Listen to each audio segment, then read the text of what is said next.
Welcome to A&B Horror Movies. I'm Aaron, and I'm joined today by Tim from the Average Reviews podcast and the organizer of the Dread broadcast. Welcome, Tim. And we are very excited to chat with Phil Claydon and Ronan Summers. Welcome to you both. So much. Excellent to be here. Yeah. Yes, we can't wait to chat with you. We have you on today to talk about your brand new horror film called Helloween.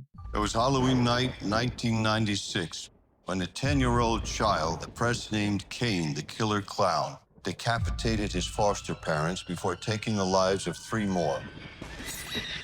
Today, that murderer resides inside these walls of Morton Downs Psychiatric Hospital.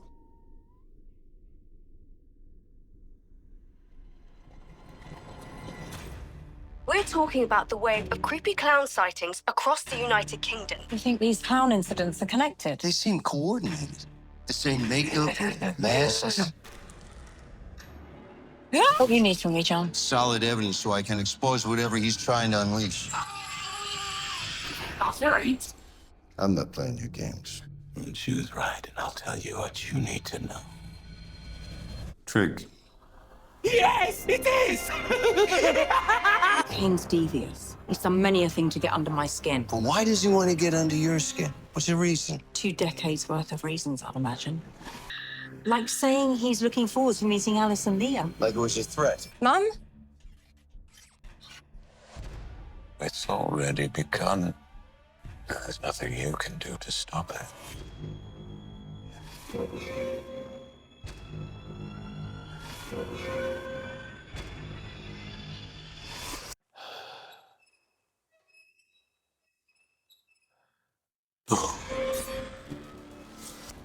Why are we a target? Okay. That thing planned all of this.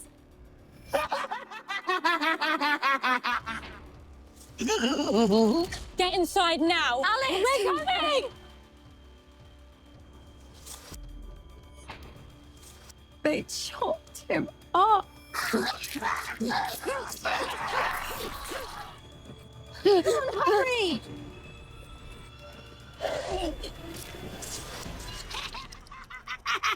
Let the games begin.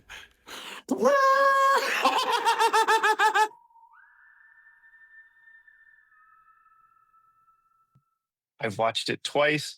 Congratulations. It is absolutely fantastic. And Phil, I'm glad to see you're wearing the shirt.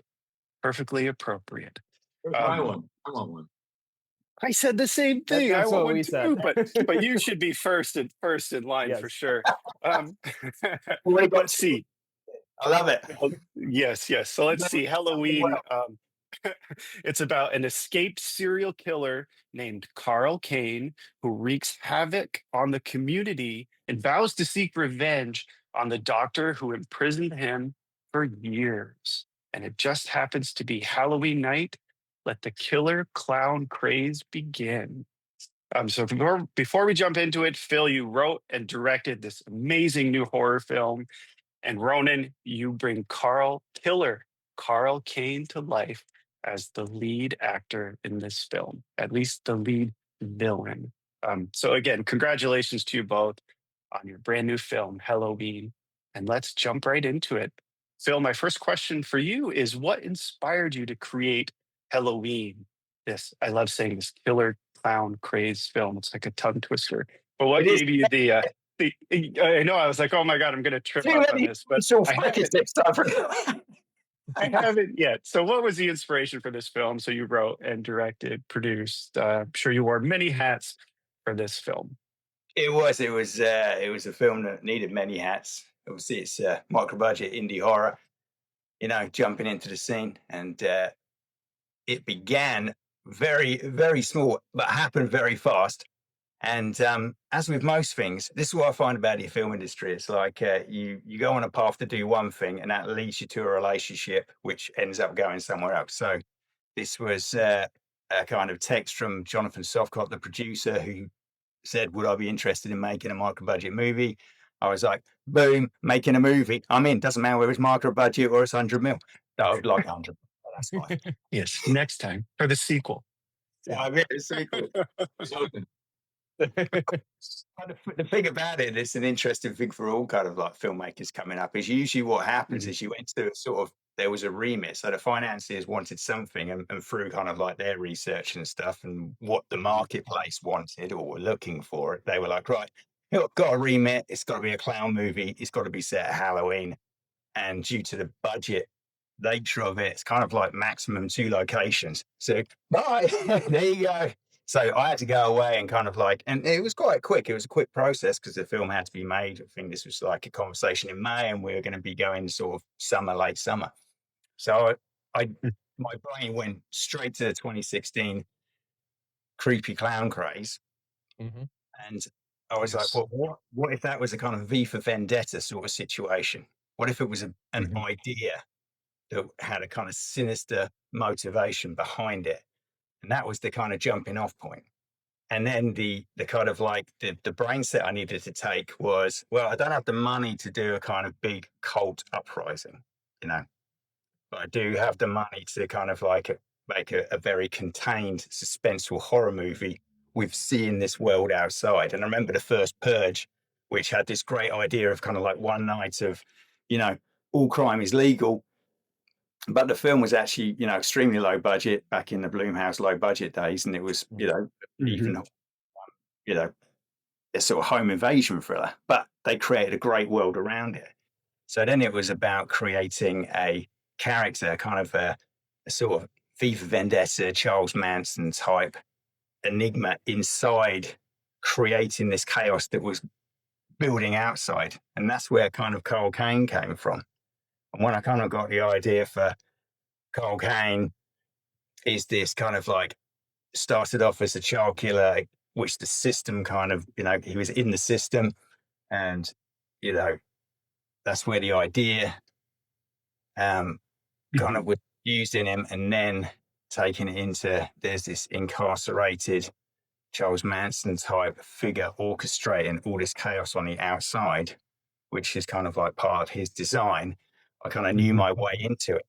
And then I kind of like could build him, and then I could build um, his nemesis, or our kind of hero, which was Ella Marks, which is kind of the face of the system. So once I had kind of like that initial idea That between these two characters structure. facing off, Yeah. within kind of like the hospital location and her house location, and then this world going to hell all around it, peppered with news reports and stuff, pretty much, boom, I could get to the typewriter, and away I went.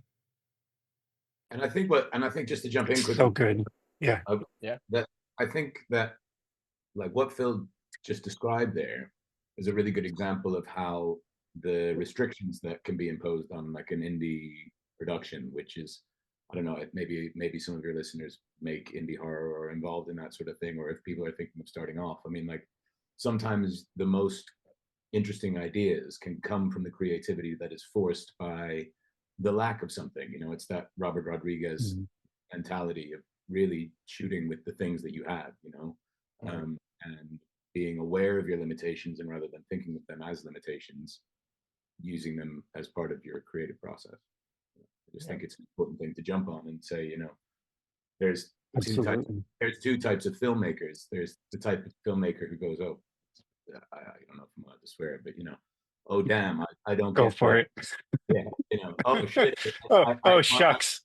oh shucks, I wanted 1 million, but I'm only getting whatever, or you know, I wanted 15 million and I'm only getting 1 million, Yeah. or I want, you know, because the money is never enough and the time is never enough, no matter what you do, right? So Mm. there's two types of filmmakers. With the ones who kind of take that on board and go, great, let's use that limitation and make a really cool thing with it. And then there's the type of filmmakers who never get anything made. I think that's it. Yes. Yeah. I love that Well perspective. said. Yeah. Yeah.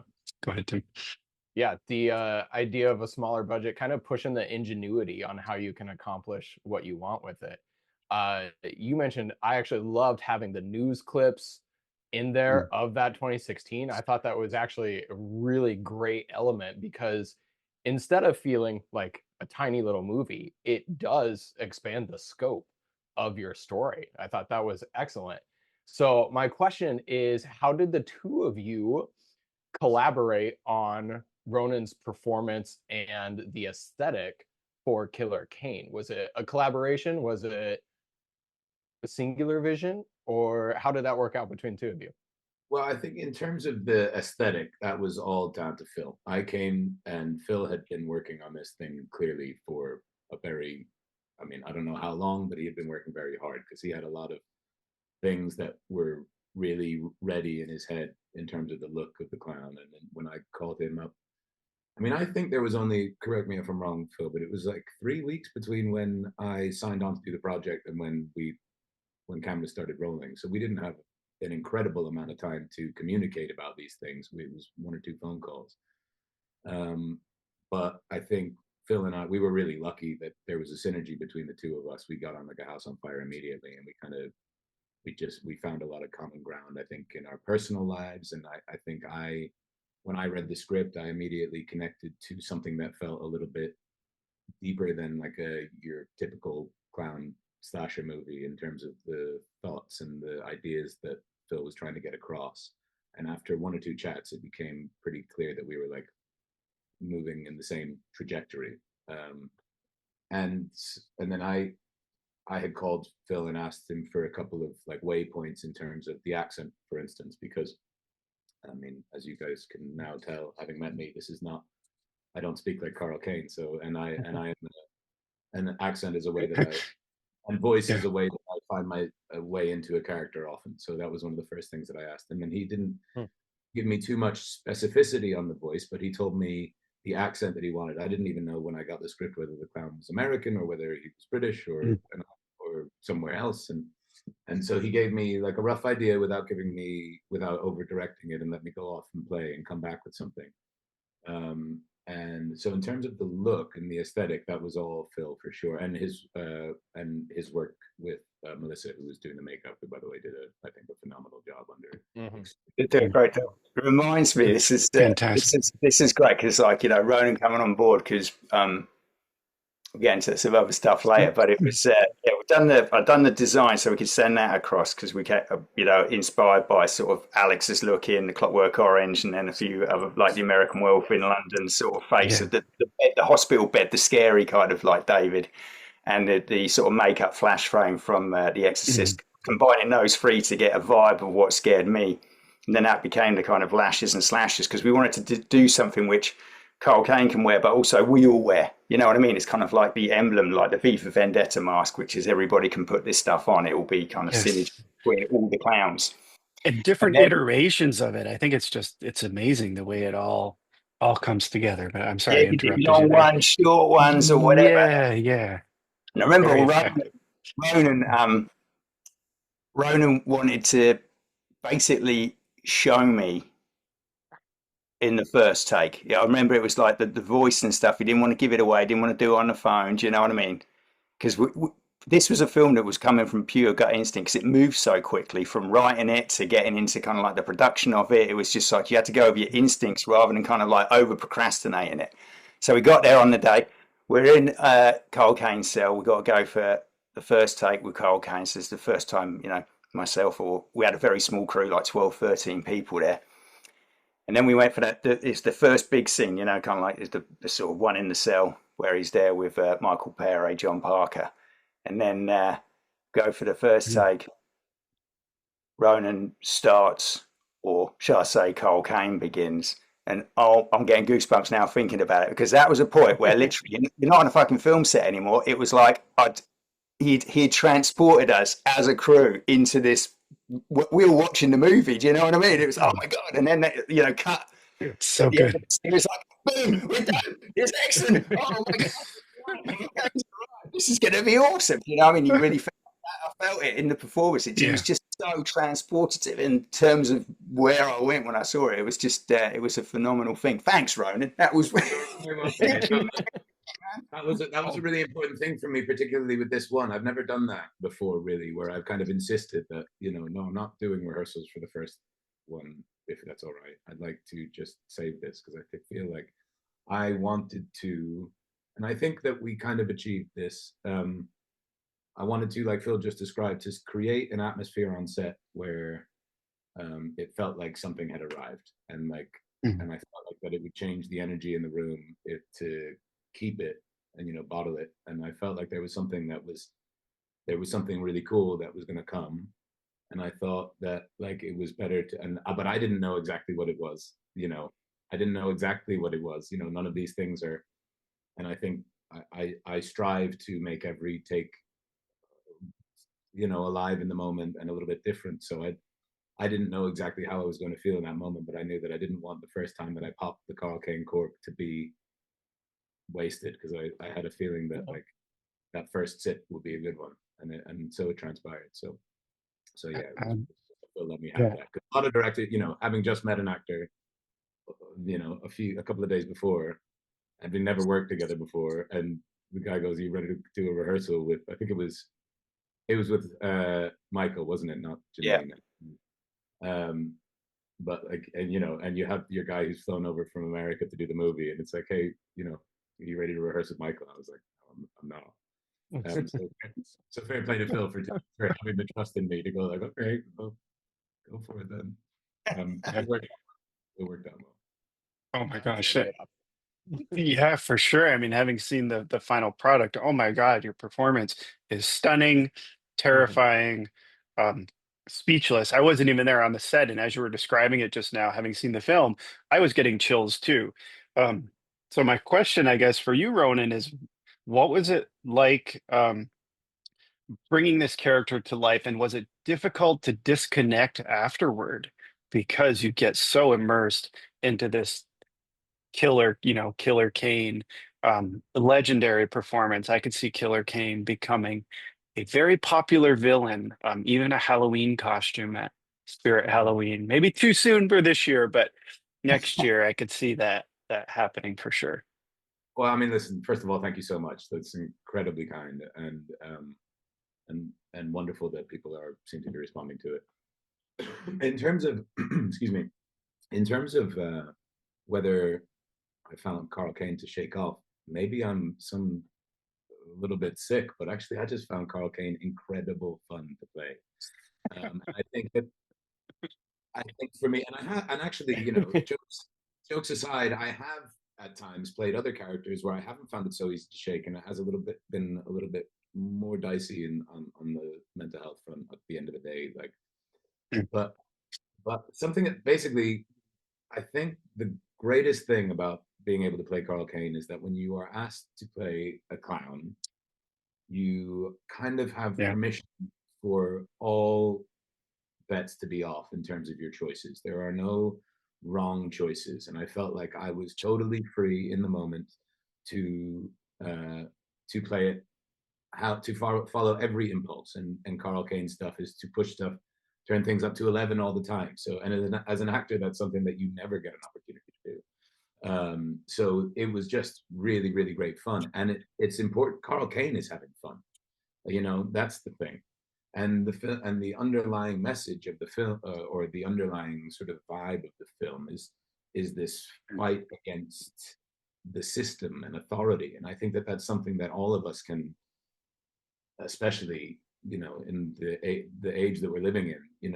I think that's something that everyone can kind of relate to a little bit right now. Obviously, not everyone is starting anarchic cults run with clowns in the streets, but I think people can really relate to that, and I Thankfully, yeah.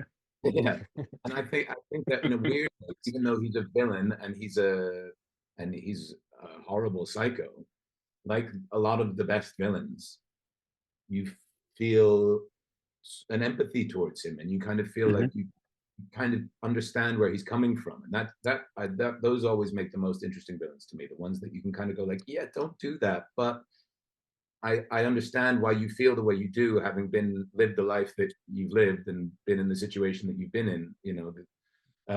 So it was in a weird way. Maybe I'm a messed up guy, but I found it quite easy to get to the truth of Carl Kane. And then also from a technical point of view, I did use some stuff from my training with Carl that I don't often get a chance to use. I'm thinking of like commedia dell'arte and mask work stuff that I was taught in my training in drama school, and loved, and got a chance to work with a great practitioner called Ferenzo Guidi, who's an Italian commedia dell'arte circus clown performer, and she taught us some wonderful things many, many years ago to do with mask work that gave me some ways of getting into Carl's skin privately in a matter of 5 minutes with a mirror that no one really ever saw me do, but I was able to do in a corner by myself. Some things that I probably won't go into right now with you because it's sort of inside baseball actory stuff. Yes.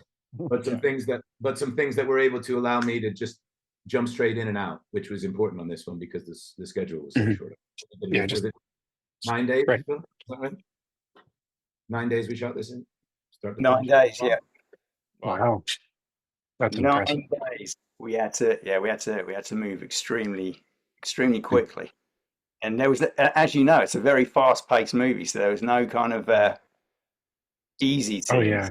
It was like every scene was kind of like emotions are here. Someone's running from something, someone's trying to discover something, somebody's surviving something. Yes. Once it starts, it doesn't stop, right? I mean, in yeah, go ahead. But yeah, Carl Kane, because obviously, writing him, like Ronan says, he come when I was writing Carl Kane, me and my wife were in kind of like a battle at the system because our son has autism and ADHD, and he was within the state school system, and the state school system isn't set up for anyone neurodivergent. You end up with a battle with the system where you're trying to get support for your son against the system, which is not helping you. And every which way you turn, it screws you over somehow, and it gets very frustrated, very angry. So at the time of writing that was kind of going on. So Carl Kane's frustration at a system that isn't helping him when he's a kid, and just he's a tick that all flowed into kind of where his rage and aggression came from. So what was great is Ronan was able to just pick up and just run with that, because it came from a kind of it comes from a place of honesty. Yes, it's extreme, but for the fun version of being a horror movie, but it came from a place of rage and frustration with the system anyway. Yeah, and when Phil and I talked about that, it's something that's become quite clear to me in my adult life. I haven't actually been diagnosed because I don't feel like the diagnosis would do me much value in my life, given that I have kind of used it for the profession that I do now. But I'm pretty sure that I am, some kind of neurospicy, I think, on the ADHD side of things. And when I hear about those symptoms, I recognize a lot of those traits in myself. And when I look back at my own school career, I certainly felt that there were times when the system was a square peg in a round hole for me. And I definitely was able to relate to that immediately when Phil started talking about that. And it gave me a great way of, again, finding the truth in Carl, like the truth beneath the razzle dazzle of the horror movie that the producers needed. It also gave us a really great opportunity to tell a cool story that had some more depth, another level, another layer of the onion, I guess. Absolutely. Exactly. We have some, because obviously my son Brody, who was who plays young Carl Kane at the start. So we had our neurodivergence from young Carl Kane to Ronan to myself. Definitely. That was your son. It was yeah. I was going to ask that. Yeah, he's amazing. Right? He was ahead, so Tim. good. He was very good. Thank you. I'll tell him later. You'll be the last shot specifically with the lollipop. In the street. Yes. Yeah, fantastic. That's just his own thing with a lollipop, and then he does that little snarl. Says, "Oh, there's some police down there." It's like, yeah, that was excellent. That was so good. Agreed. And actually, I was going to ask, how did you cast this young actor? Because he's amazing. So you've just answered that question. I'm the only person who hasn't seen the movie, by the way. But even I was bowled over by his performance because he steals the trailer from me, which is, which is great. I was so pleased for him. He sets up Carl Kane very well, and obviously that was totally inspired when I was writing that through obviously the opening of Helloween, because I always just loved that, the pullback crane shot when they take the mask off, the POV of we reveal that it's this young 11-year-old sort of Michael Myers, and it was kind of, well, what could be our version of that? And that's kind of like the opening doff of the cap to the master, John Carpenter. Definitely Halloween vibes in that intro. In fact, when I started watching your movie, within like a few minutes, I told myself, I'm going to love this film. And I did. Tim, if I can just ask about the intro while we're talking about it. Yeah. It's so good. The tension, the lighting, the jump scares, like when the social worker moves and your son is standing behind her. Oh my God, it's so well orchestrated, so well done. And I understand you filmed it in less than a day, which is unbelievable. Yeah, half a day. Obviously, you had a couple of hours on because everything does take some time. True. Yeah, I guess I wanted to give you praise for the intro because it's so damn good. My question to be is like, what was it like pulling that all together on with such a small time frame and making it so effective and scary? It's just planning. I'm all for pre-visualization, storyboards, and knowing what it is exactly that you want to shoot before I turn up. So it's kind of like I have the film on paper. I put storyboards into the kind of Premiere, and I kind of put it on a timeline to make sure that it would all cut together. I've got everything I need. That jump scare came about because I just got my phone up in our living room here, and I was with my wife, and I was going, right, initially, the social worker comes into the room. She sees the balloon. She's staring at the balloon, and there's a dark corner, and the camera was initially going to be like a POV, and it would be like, empty space, empty space, boom, he jumps out of the like the shadows in the corner, which obviously would be jumps into the light. And then as we were doing it, I was like, I just don't know if this is going to work. And this is because when you think about it, it's just special effect. It doesn't cost much money, but it's special. It has to work. And then my wife, she was stood there. She goes, it'd be well scary for me is if I was in this room, is if he was stood right behind me. And I was like, that's the jump scare. That's where he is. And then I did from looking at it, so like, okay, we need a location. There was a door. So I says, she's looking at a door. She thinks it's the door, creaking the door. Camera's on her, camera's on there. And then boom, she walks away. There he is. It was and that's a really good choice. Oh, yeah. For those who haven't seen it, the intro is so good. I mean, it could almost be like a standalone short film. It's that good. And what a way to kick off your film. What's that? Those who haven't seen it being me. It's so good. Yes, you have to watch your film. I do have to watch. We should flag it up because we are such a small budget. We just don't have kind of like the usual distributor spend or marketing spend.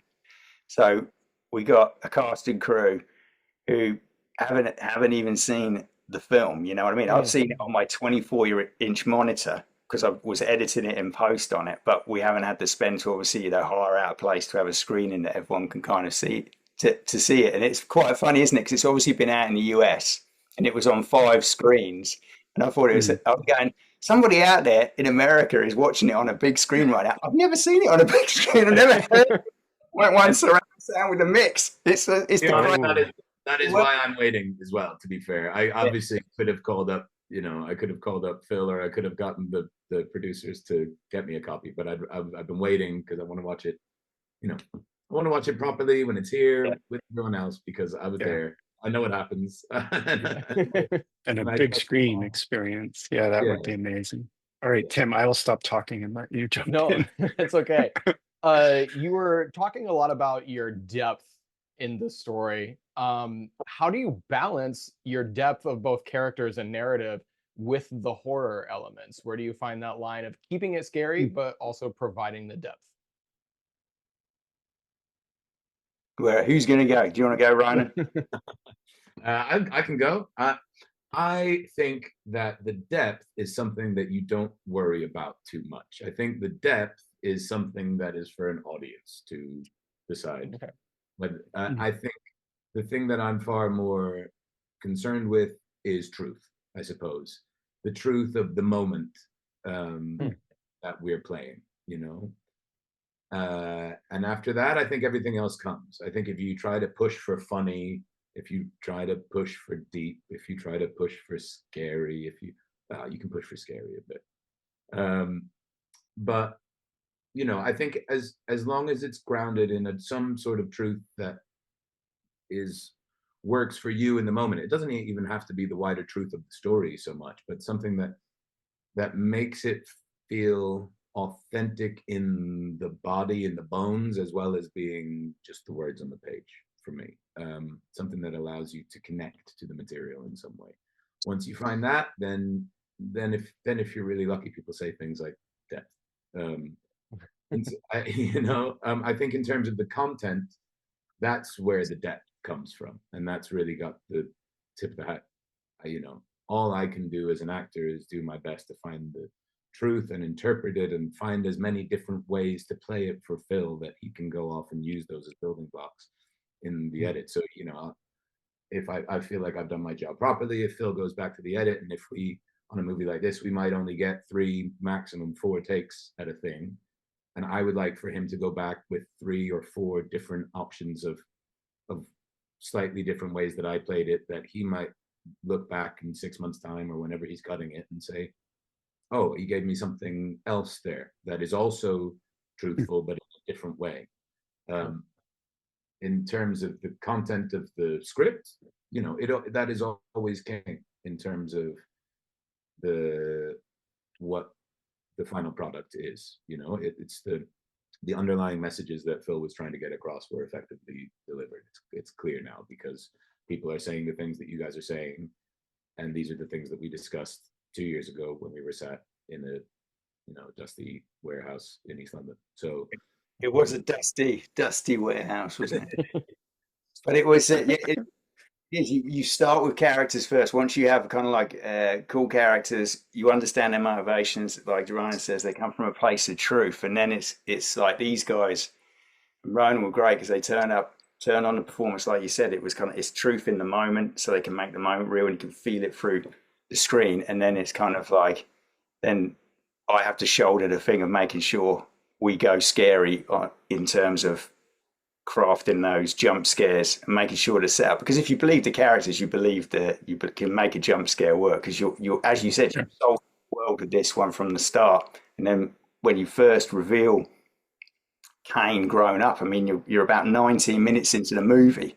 So my thing was always that balance. It's like, I've got to keep the audience engaged with the story element for those 19 minutes to get to, the reveal of my shark, Carl Kane in his cell. So, and I always wanted the film to start, very quick. And that's where the pace of it came about, because a lot of films start where I watch a lot of films, as you know, but you have that 25 minutes of, which is okay, but they're getting to know the characters, and it feels like the plot or the idea isn't really kicking in.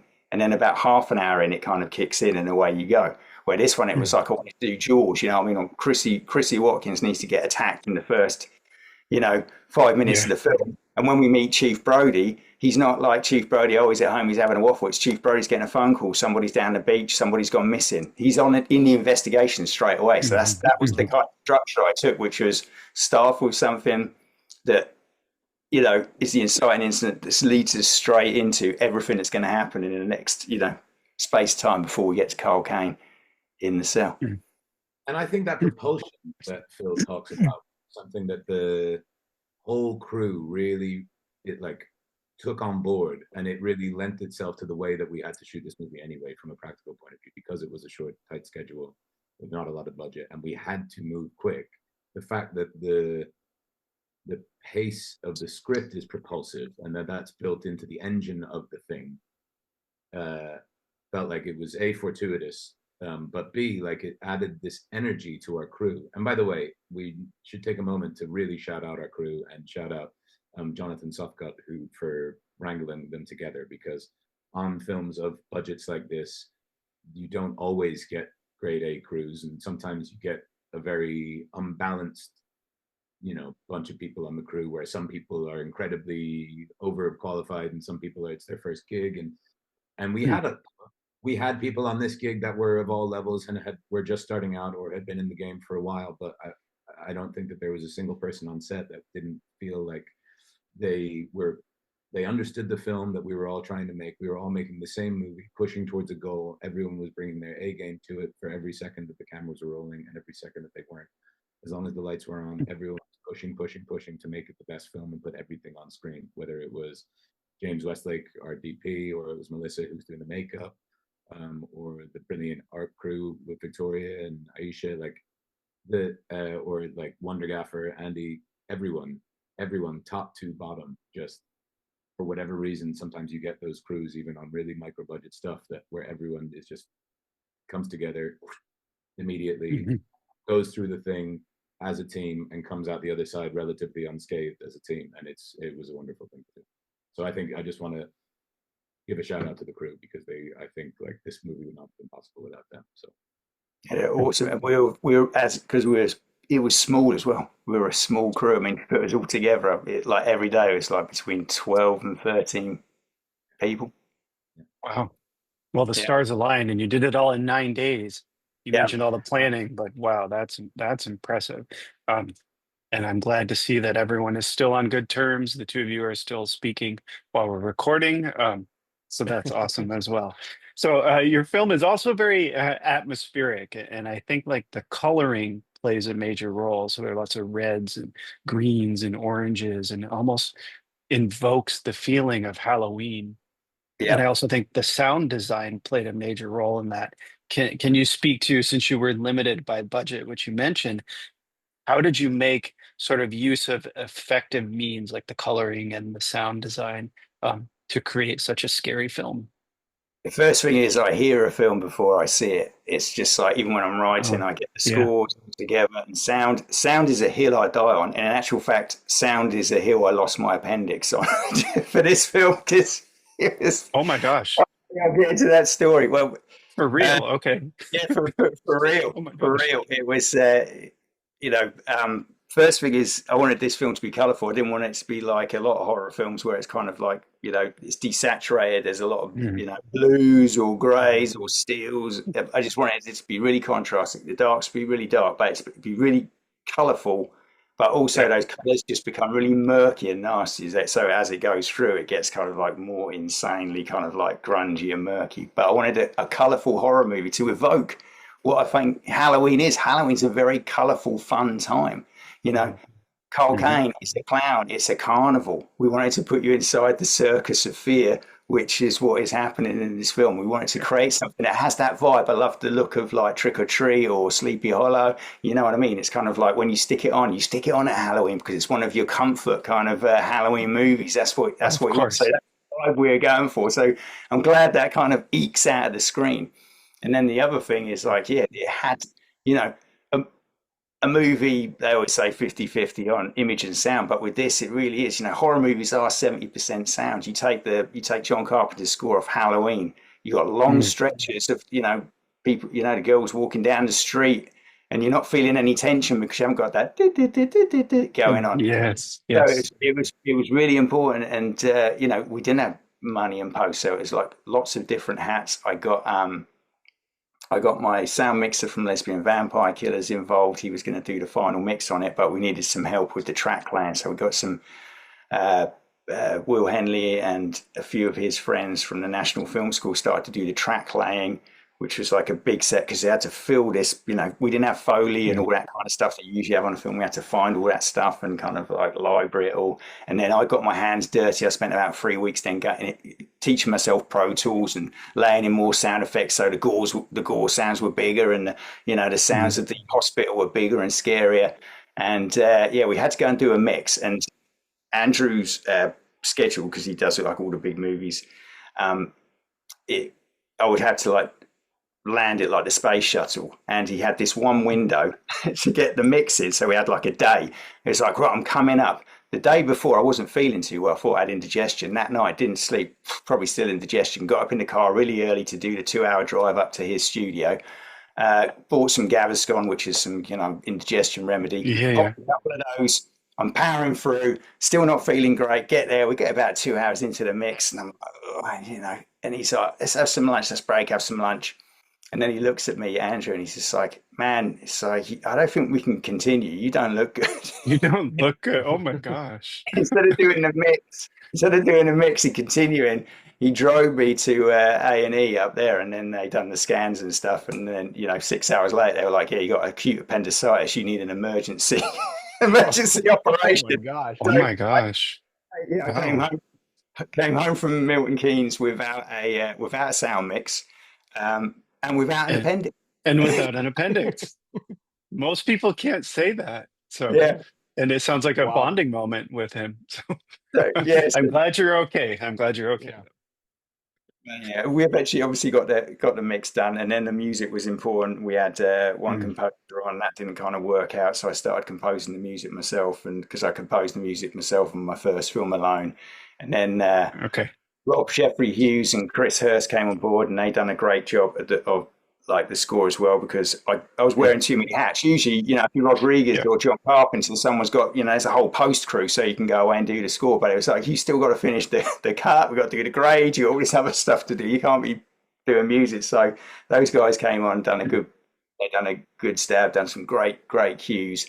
And then eventually, due to the lag between getting the sound done and the sound mix, I was able to go in and kind of like because the film needed a theme, so it was like getting a Helloween theme done, that first theme that you hear when young Carl Kane comes out, so it had an identity, and then I could pepper that through some of the cues throughout the film. So yeah. The whistling. The whistling, yes. The whistle. That was something most people actually would assume, because I do a lot of stuff that I went off the bat for a lot of things. Gonna let Carl Kane have his say in terms of improvisation a lot of the time, but a lot of people will assume that whistle was something that I just popped in. Phil absolutely knew the tune of that whistle the day that I showed up on set, and I can't remember if he played it for me as a voice note or whistled it for me. I think he had whistled it into a voice note for me to have to make sure that I got it right. So he didn't give me any notes. Like I said, he allowed me to come straight in without a rehearsal and show everyone my Carl with totally unimpeded with him. But that whistle was something he knew that was going to be creepy as fuck, and he was not wrong having heard it. Imagine out walking your dog at night by yourself and hearing that, right? Yikes! I'm getting chills again. I've got to. And I think no one wants to get ahead of themselves here, but I mean, if you're thinking about horror movie franchises or whatever, you know what I mean, little things like that are great calling cards that prick an ear up and create, bring up a memory and immediately bring me back to the nostalgia of the first movie. So I think he's a clever boy, that Phil Claydon. Clever and very effective. Very effective. I want to piggyback off the whistle with your laugh, the laughter. Thank you. I can take it. Was that a how long did you spend practicing that laugh? Was that just instinctual? Did you go for it? I did actually spend some time on the laugh. I thought that the laugh was really important.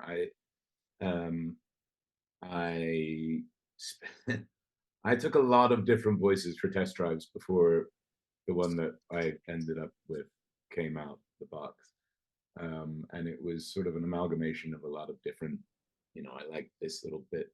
I felt like I finally unlocked Carl's voice when I found why I went the opposite to the instinct maybe for a clown, which would be to pitch him high and make him squeaky and silly while also being mad. But then when I found something down here, no, the clown was That's it. Yes, he's in the room. Even though the clown was so, in a way, like major chord and silly a lot of the time, I felt like there was this really cool juxtaposition. And then the laugh, if you notice, is like the opposite end of the spectrum from that, because I thought that if Carl lives down here in the bassy stuff, that to create maximum shock, like to do a jump scare with my voice effectively, you know what I mean? To create something on the furthest other end of the keyboard as the laugh, as an immediate jump to literally sort of cause that impactful jump in the thing. So that was a vocal choice. I love that, because the lower register sounds so serious throughout the whole film, but then that laugh is gleeful and maniacally so, and it was excellent choice. Thank you very Yeah. much. Yeah, it reminds you he's a clown, right? I mean, Yes. it's really important to remember that when you're playing a guy like this,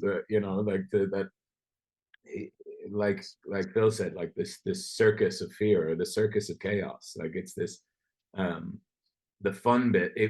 All of the sadism and the psychopathy wouldn't be any fun for Carl if there wasn't fun and joy in it. Like that's what he's there.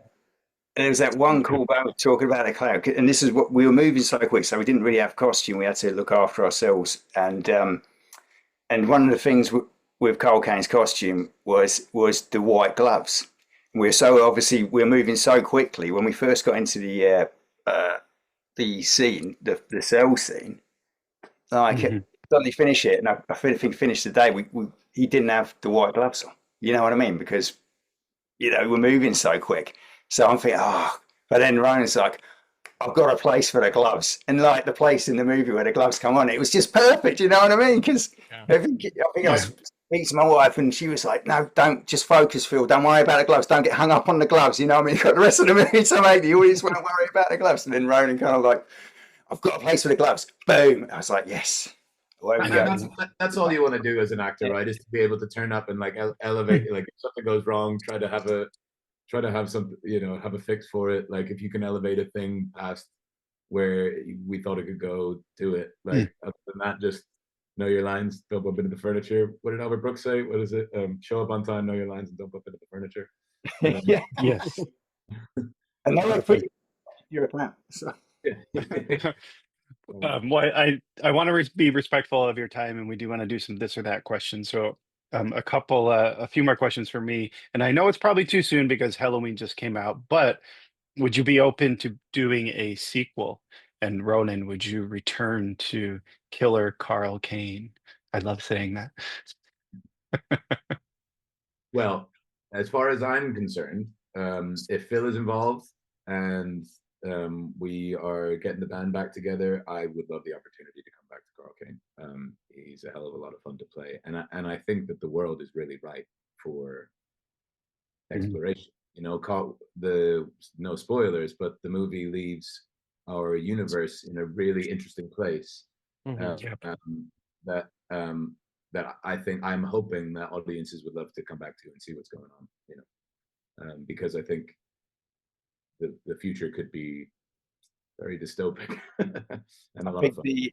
Yeah, absolutely, definitely. Even when writing it, there's seeds of ideas which, if we ever got the opportunity, you never know.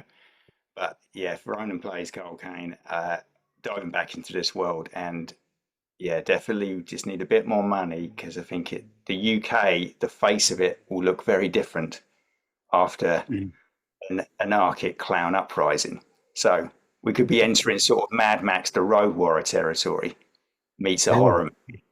And wouldn't it be cool to see horror do that sort of thing? Like I think that this, I'm going to say it, this franchise, this possible franchise has, there is an opportunity to do some really cool genre bending stuff with it. Down the line, I think with a really great, central villain, and a newly created IP and universe, it's a really great opportunity for British indie horror to have a moment where you can, moving through a series of films, do all sorts of genre bending stuff with this. And I think that there is an opportunity there if people want to take it, for sure. And if audiences love it, if people respond to it. Yeah. And then take over the world like the Killer Clown Craze of 2016. Well, I sure hope it becomes a franchise, and then Tim and I can say one day that we talked to you back in the very beginning, when Helloween was just starting. You would come back. Okay. Enjoyed the movie. Absolutely. I enjoyed the movie a lot. Yes. So. Yeah. Yep. Great. Let's see. So before we do this or that, two things, and I know the answer to this. You mentioned that it's screening or it's screened on a few screens, and it's streaming. But how can folks watch it depending on where they are in the UK or the US? Yeah, in the US it is out now on digital, so I think you can go to anywhere, Google Play, Amazon, wherever you watch your movies, you can go and rent or buy now. And in the UK, it comes out here digital September the 29th. And then we have a Blu-ray release October 13th. And the Blu-ray has behind the scenes stuff, deleted scenes, and a commentary where I packed as much stuff as I can into the making of an indie horror in about 80 minutes. So I just recorded myself and then went ×2 and put it on. Oh my gosh, I was going to ask that. You can see I'm all about physical media, and I know Tim Yeah. is too. So Well, you in terms of answered my physical media, question. also Jonathan Sufcock can chuck me a $5 as well for this one later on. But I do know that they have a making of book that is coming as well. So it's a lovely, Nice, beautiful making of book with interviews with the cast and crew and some cool behind the scenes photos, and I believe a copy of the screenplay as well. Yeah, screenplays in there, all the storyboards, the concept art, and everything that was, just all the hand drawn, even from like the concept of just the thumbnails are done on napkins and stuff, and all the stuff we wrote in scripts and ideas and things crossed out and new ideas going in. You know what I mean? It's all there. I will get that too. Yeah. Yes, absolutely. Okay, so I have one last sort of fun question, and then Tim, I'll let you jump in if you have anything at the very end. So not only is your film fantastic, I think you've created a movie that people are going to watch every October. So congratulations to that. I know it'll be on my list from now on. My question for you, which is kind of fun, what's one movie that you watch every October in addition to Helloween? Phil, do you want to go first? I'll go first. Yeah, definitely. I watch Trick or Treat, which I absolutely love. It's the anthology one. Just love that. And I would always back that up with Sleepy Hollow. Just think it is. Oh yeah, that's good. It says to me, Halloween all the time. So for me, I think probably because I'm not in general like and maybe this is an interesting thing for you guys. I'm not a huge horror fan in general. I'm not that guy who's devouring all of the horror movies. I love The Exorcist. It's like a unquestionably awesome movie and scares the tits off me still now. I scared the tits off me the first time I saw it. Yes. And they have never returned. Perfect way to describe it. Yes. But you know what, the thing that so I do put The Exorcist on at Halloween.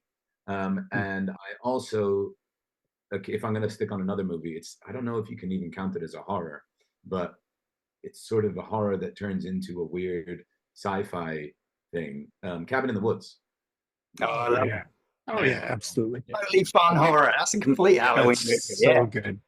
Yes. So I think that's tons of fun, and no one can not enjoy that movie. I think there's something for everyone in that movie. It's so silly and fun and also scary at times. So agreed. I love that one too. Yeah. All right, let's do it. Let's jump right into the this or that segment. So like I said, we ask you two things. There's no right or wrong answer, and it's usually kind of fun. So I will kick it off first, and that is with Pennywise or Art the Clown.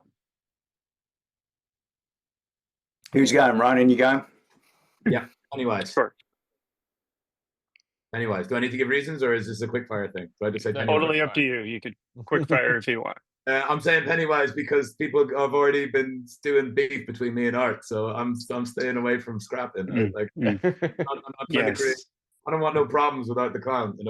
Absolutely. And I will say there's Tim Curry vibes in your performance in this film, so I think that's an excellent choice.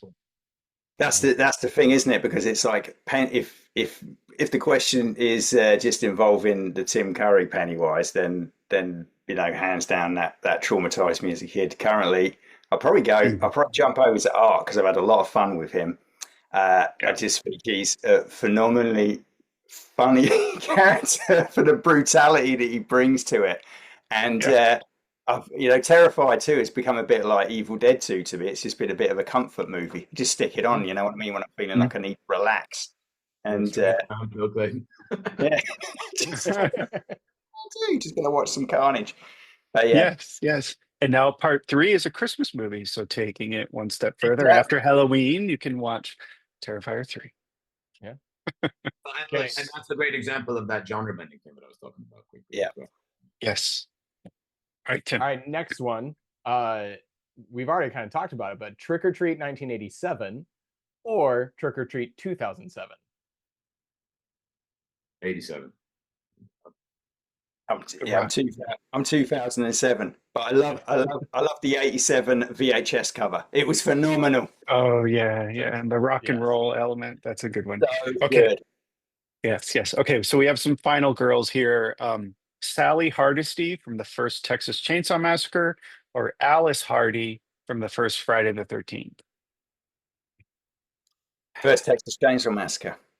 Guys, can I tell Just you? because that final face of her screaming hysterically on the back of that truck for me is just horror yes. encapsulated. You know, Oh my everyone God, is aiming to end the film with a final girl doing that, and that is iconic. Yeah. iconic. Am I about to be removed from the horror community just as I've entered it because I've never seen Texas Chainsaw Massacre? Is that's what is about to happen? You are lucky. You are lucky because you get to watch it now. You know, You get to experience it for the first time. That's it. You get So next Absolutely. time I'm on the show, I'll give you an answer to that one then. So because for now it's going to be Friday because that's the one I've seen. So I didn't. Okay. Get a 4K copy of the Texas Chainsaw Massacre, watch that, and then watch the 2003 remake. And Texas Chainsaw Massacre again is just like Helloween doesn't have all the blood and guts that a terrifying movie does, because it was. I came from the school of like we don't have the time to do it because it takes a lot of time when we're shooting, but also I came from like the fact that Halloween doesn't have blood. Texas Chainsaw Massacre weirdly doesn't have blood, or it might seem splatterous, and it was just like you can do a lot with what the imagination can do for an audience. So that was disturbing. Questions, but that was feel like we need to get. And what's shocking, Tim, I agree. What's shocking about the Texas Chainsaw Massacre is that people say it was the goriest film they've ever seen, and there's no blood at all. You don't. It's in your head. Oh man. Okay. Oh, that's actually made me want to watch it a hell of a lot more now because phenomenal. Just this thing, like it's so good type thing, But yeah, if you're telling me that in fact all of the gore that everyone's always told me about is in fact in their mind, then that makes it worthwhile viewing. Can't say the same for the remake. The original is nearly bloodless. Yes. The remake, there are extremes, right? There's no blood. The remake pushes the envelope. So, Tim, next Tim, I think it's over to you. Yeah. Hard candy or candy corn? Candy corn. I like candy corn. I'm gonna go out there and actually say I'm one of the few people, or is this a characters thing? I'm with you. No, it's not the actual candy. Okay, you're actually asking about the candy. Yeah, 100%. I think it's awesome, but I know a lot of people think that it's weird. I'm excited when I see it on the shelves. I buy it right off. Go ahead. The people in Britain would probably Phil might not even know what candy corn is. Do you? No, I tasted it when I was over in the States. So that's why I go with hard candy, because I always wanted to do candy corn. Then I was disappointed when I had it. A bit like a couple of things like root beer. I was disappointed with. I was like, this looks like a Coca-Cola. And then I want hard candy. Hard candy. Okay. Candy. And the film was pretty good as well, but. Oh yeah, the hard candy film. That was a good one. That's what threw me, because there is, I know there is a movie. Yeah. Yep. I thought we were missing some horror classic called Candy Corn.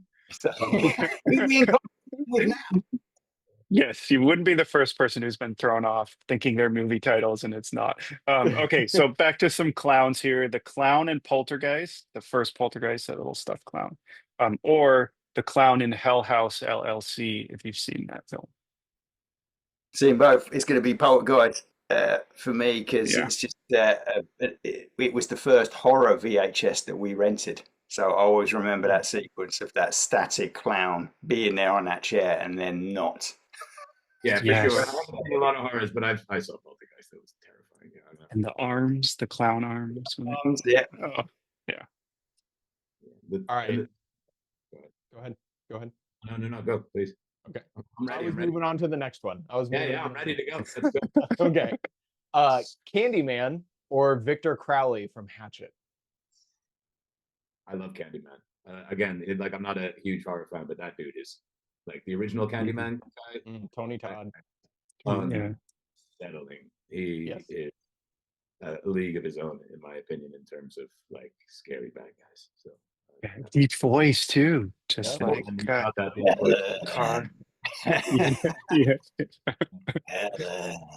Yes. Oh my gosh.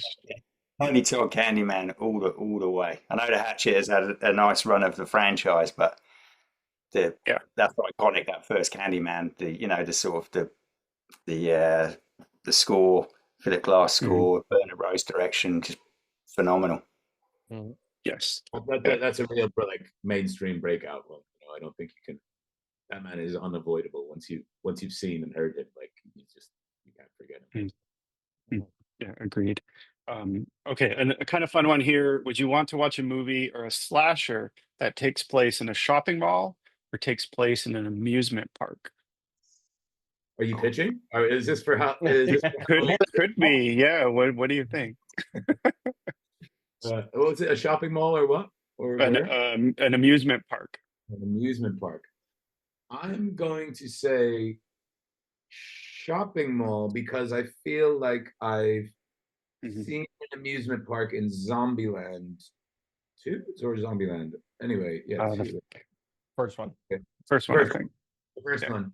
And also in a horror game that I did, there was a big amusement park scene with zombies. So I voiced Ryan in Dead Island 2, which is a zombie game. Oh wow, cool! There's a big sequence where you fight a zombie clown. So that I'm not repeating myself and retreading the old ground, I'm going to say shopping mall. And I would be watching, definitely amusement park, just because it just reminds me of like I was wanting to do one.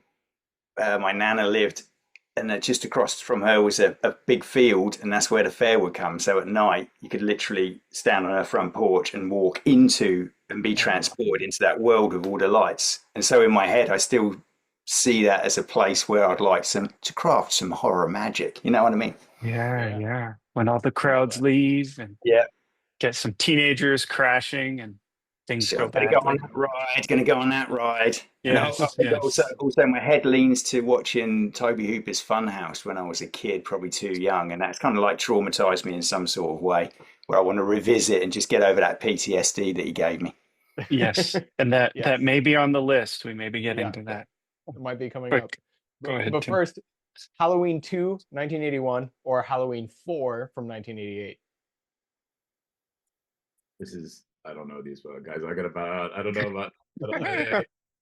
No worries, man. For me, bizarrely, Halloween 4, I absolutely loved it. I think just that opening sequence sells most horror fans.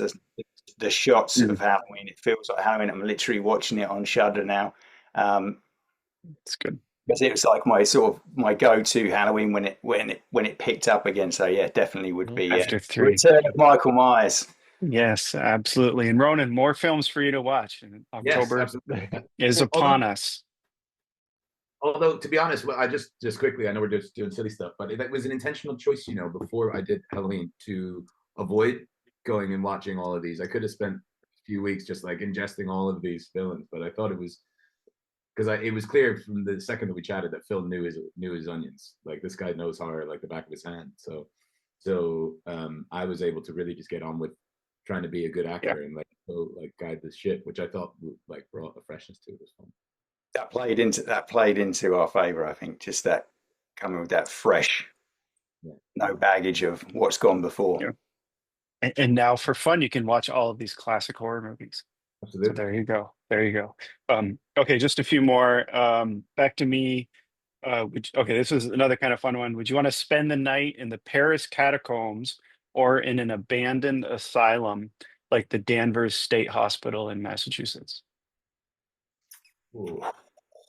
If it was still standing, they tore most of it down and built condos. But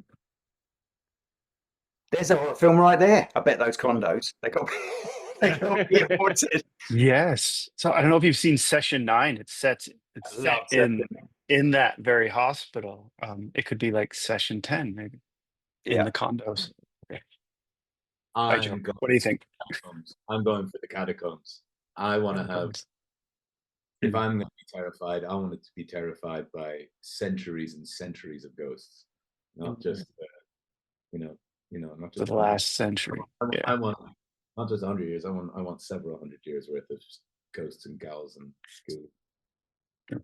Yeah, just on a research and a personal level, just being underground, I think that always kind of freaks me out. So just going somewhere where just the idea of being underground is also scary, as well as being surrounded by something which might have something there that I'll be more interested to discover something. You know what I mean? I think the discovery ghost sounds exciting to me, not scary. It's just like, I want something to happen. I need a door to bang. I need to see some entity.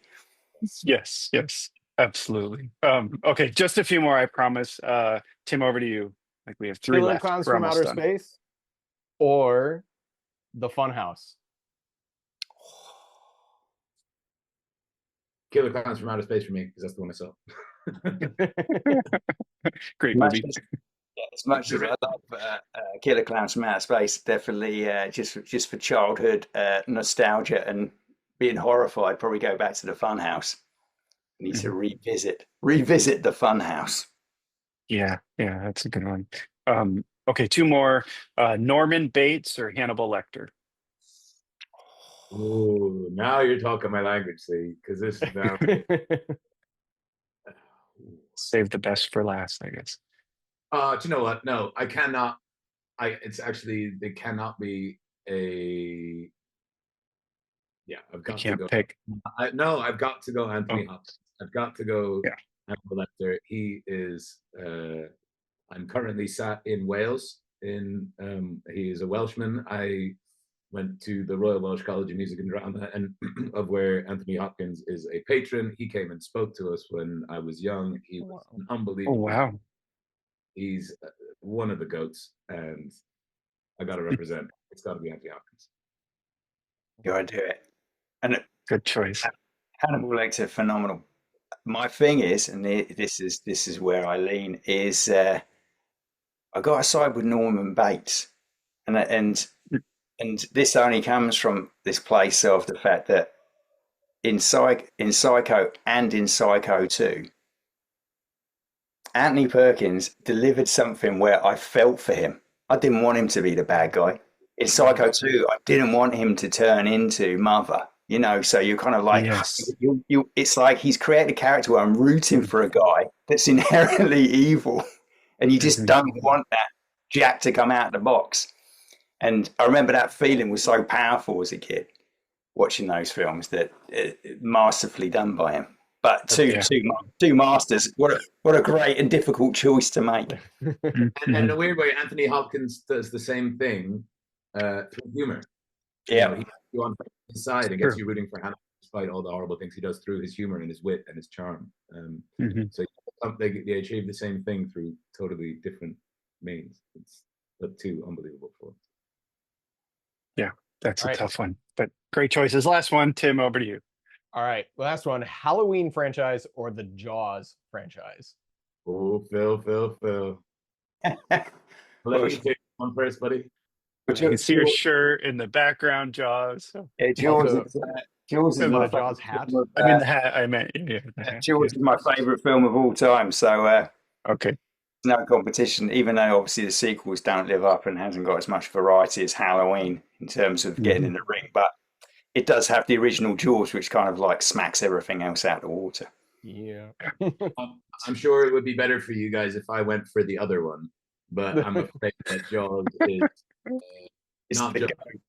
not just a shark. He is also a goat. It is also the goat. Oh, for sure. Barry, I was just saying, is his name not Jaws? Is it Barry? Phil, is that right? What's that? The shark. The shark. What's the name of the named after Spielberg's lawyer, isn't it? Yeah. So is it Barry? Bruce. That's Bruce. It. Yeah. That's it. So Bruce is not the shark. He is also the goat. So I think. Excellent. Well, thank you guys. Thank you so much for chatting with us today. Congratulations one last time on Helloween. My very last question for you is, how can folks find you on social media if you want to be found? You can find me at Ronan Summers on everything, I think, on Instagram. And actually, I'm not really on X. Don't bother with X. I do technically have an account. You can follow me there if you want, but I am never there because I think it's these days. But you can find me on Instagram at Ronan Summers, RONANSUMMERS. That's me. Excellent. Yeah, and you can find me on Instagram at Phil Claydon 76. I am on X and Facebook and YouTube and stuff, but that's everything feeds out of there really. So that's the best place.